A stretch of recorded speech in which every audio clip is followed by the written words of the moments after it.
Sobrang hirap guys dito ng sitwasyon kapag walang kuryente. Tayo dito kami dito sa Manila. So kapag walang kuryente tapos walang tubig nagsabay, so sobrang hirap.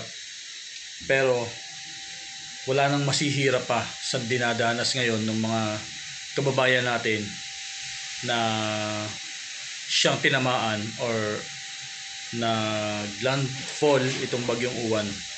So kung nahihirapan tayo ngayon sa sitwasyon natin, wala tayong kuryente, wala tayong tubig, so isipin na lang natin guys yung ibang mga kababayan natin na nasa Aurora, Kasiguran. Alam ko yun yung tinutumbok o tutumbokin ng bagyong to, no? So ngayon ang oras natin is 7:20 pa lang ng gabi, pero ramdam na dito sa Manila yung malakas na hangin. Although walang ganong kalakas na ulan, pero yung hangin sobrang lakas. So hindi dito magla-landfall, o hindi ito yung direction ng bagyong Uwan. Pero yung hangin na nararamdaman namin dito talagang malakas. So ibig sabihin, mas baka times 10 or higit pa yung lakas ng hangin na nararanasan ngayon ng ating mga kababayan diyan sa may parting Kasiguran, diyan sa may parting Aurora or Quezon, no? Dahil yan yung tutumbukin ng bagyo. So itong nararanasan natin dito sa Maynila na walang ilaw, walang kuryente, so wala to. Bali wala to kumpara sa mga nakakaranas ngayon ng talagang matinding hagupit, no? Even yung mga lumipas na bagyo diyan sa Cebu na hanggang ngayon ay hindi pa rin sila nakaka-recover, tapos ito na naman, meron na namang panibagong problema, panibagong bagyo na naman na talaga namang magpapalugmok sa ating mga kababayan diyan sa lugar kung saan paulit-ulit na binabayo ng matinding bagyo, no? So eto, wala to. So kailangan lang natin mag-pray. Kailangan lang natin na pag-pray yung yung ating mga kababayan na talagang nakakaranas ng matinding pag-ulan at malakas na hangin.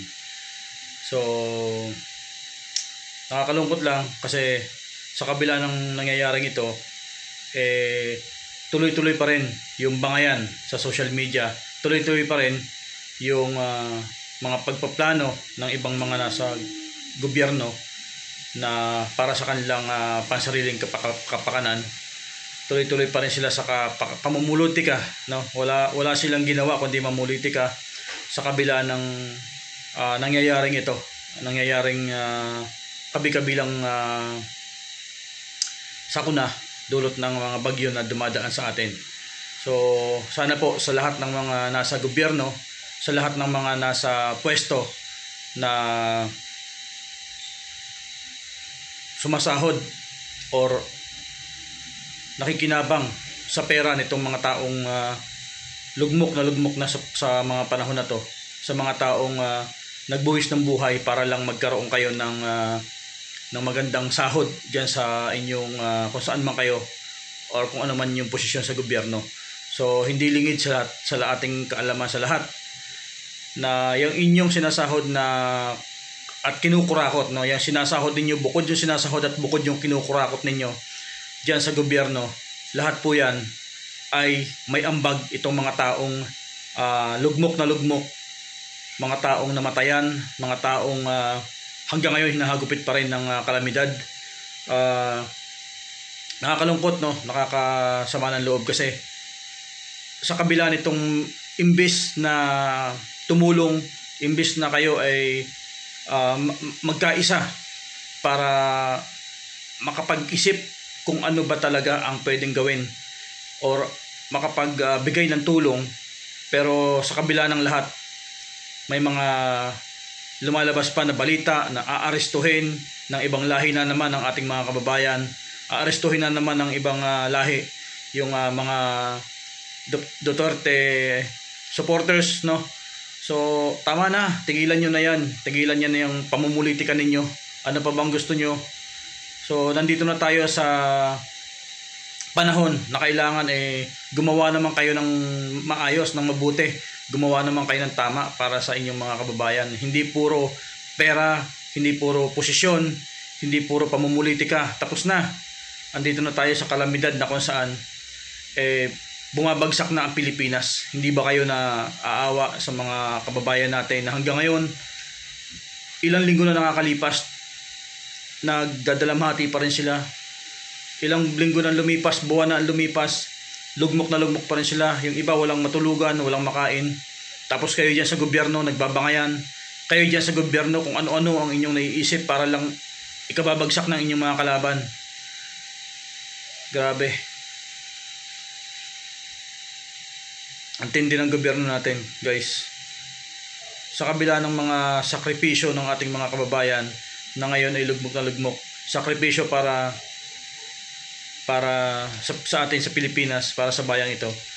Yung ating mga ibinoto, yung ating mga iniluklok sa pwesto, sila pa ngayon yung mga nagpapasaway, sila pa ngayon yung mga inutil, walang kwenta, na kung makapanawagan sila ngayon sa TV, unity, magtulungan, putang ina nyo, mga hayop kayo, putang ina nyo.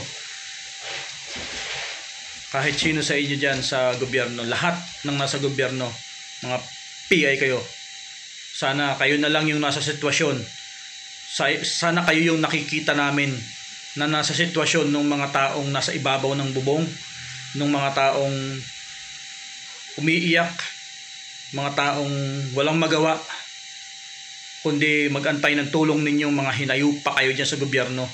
So sana kayo yung nakikita namin sa TV, sana kayo lang lahat yung nakikita namin, napapanood namin gabi-gabi sa TV na naghihikahos, sana kayo na lang yun.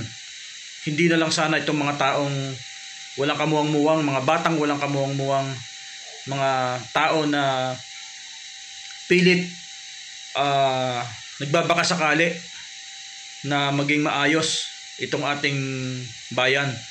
Pero kayong mga nasa gobyerno, kayong mga nakaupo sa posisyon, mula sa pinakamababa hanggang sa pinakamataas, pakshit kayong lahat. Sana one time, kayo naman yung makikita namin sa TV na humihingi ng tulong sa mga kababayan ninyo na halos manghingi ng limos sa inyo ngayon, na siguro sa mga oras na to, habang binabayo yung ibang lugar, habang binabayo ng bagyong uwan itong Pilipinas, siguro ang sarap ng tulog ninyo dyan sa inyong kama, siguro ang sarap ng pagkain ninyo. Sana malasong kayong lahat ng mga taga-gobyerno, sana malason kayo, dahil yung mga binibili ng pagkain ninyo, pera yan ng taong bayan.